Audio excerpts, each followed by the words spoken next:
Hi guys, Mike Greer here, and today I'm going to show you how you can use an ordinary $4 hunk of gutter to make yourself a wonderful RV awning cover. And since those RV awning covers cost hundreds of dollars sometimes, you save a lot of money. Very cool. So this is my relatively new RV, and this is what we're talking about here. This is where I placed an ordinary Home Depot type gutter like you'd buy for a house, and used that as an awning cover. I'm going to show you how I did that. You see it's kind of nested right in there between this upright here and the other upright in the back. These come in 10-foot lengths, so I had to cut it to make sure it fit just right. I'll tell you more about that in a second. So this is the gutter. You see one edge of this gutter is really tough. This is a vinyl gutter, so it's really strong. Later on I'll show you how I modified it for another use by stepping on it and hitting it with a hairdryer. Really tough material. This thick edge over here is the edge that's going to go in the gutter, and this edge is the edge that kind of hugs the rolled up awning. And this is fuzzy looking because I probably should have brushed that off, but I just took a file to it and made sure it was nice and smooth. So, finished product in place, popped on.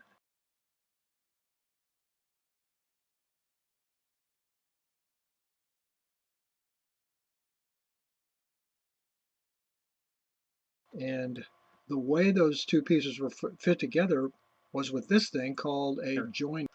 And this outside was all I used. If you're making the gutter work around your house, you're going to want to use that inside thing, of course, to make sure the water is sealed at the joining point. But we don't care about it because we're turning that upside down and coming up with two connecting chunks. Now you drop the one connecting chunk on, and the gutter's natural springiness there, because remember it's just it's vinyl and it's really strong and it wants to go back in shape. So I dropped that big thick part right in the ordinary gutter that all RVs have, and then slid as you push down from the top. This smooth edge just pops right around there and grabs hold, and everything kind of pops into place. So now it's nicely protected from the sun.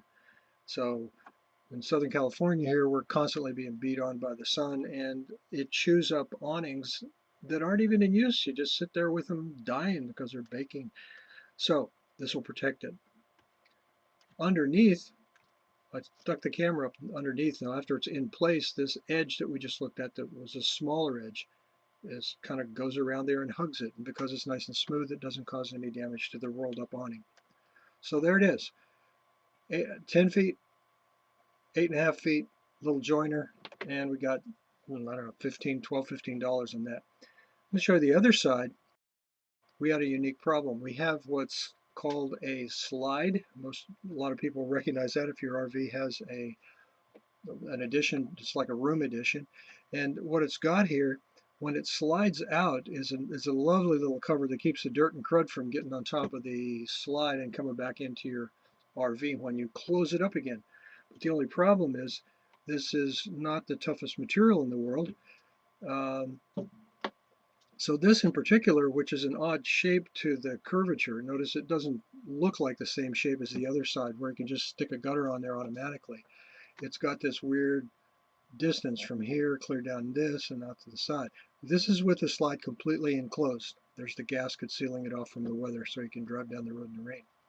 So I had to figure out how to deal with that and modify the gutter so it would fit.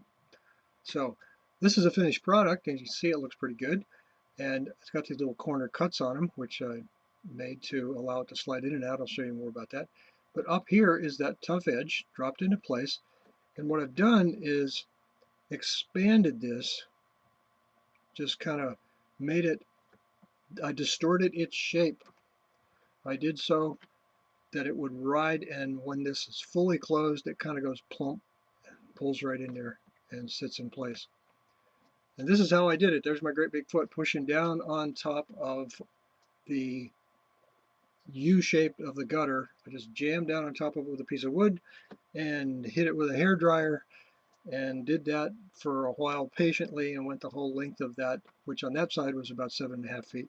So And you come up with, instead of the usual tighter U of a gutter that would be in here, this one is pretty well spread out. But notice you still got your nice strong edges. You don't want to damage those edges because this one's going to ride up and down on the awning itself, rather, that little mini awning over there.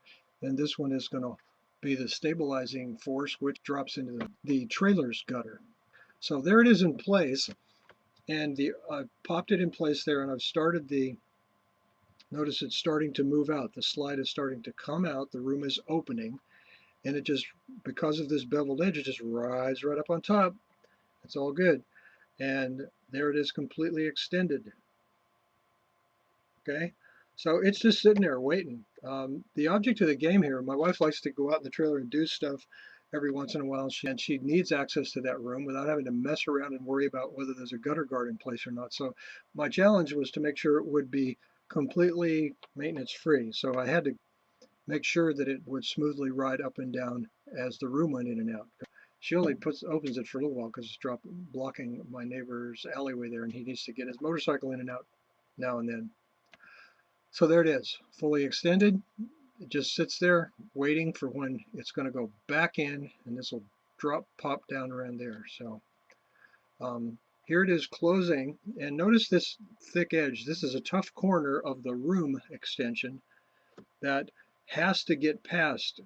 When this goes in, this piece had to go past the corner of my extension. So what I did was cut that corner off to allow this piece to go through and still give me the length that I needed to make sure the sun didn't get in there. And there it is, gone past it. It made it because this portion is clear of that cut. And you can cut this stuff really easy with tin snips, which is what I used. And notice also I put a little mark that's going to help me. I put a little line, just a little magic marker mark on the, or a Sharpie permanent marker, so I can see the edge and just throw that thing up there when it comes time to travel. I would not want to travel down the road with either of these gutter guards in place. Don't do that. Do not travel with the gutter guards in place. Unless you've done something smarter than I have, which is to figure out a way to hold them on. And I just don't want to bother with that because, you know, when we're traveling, I just want to use the stuff.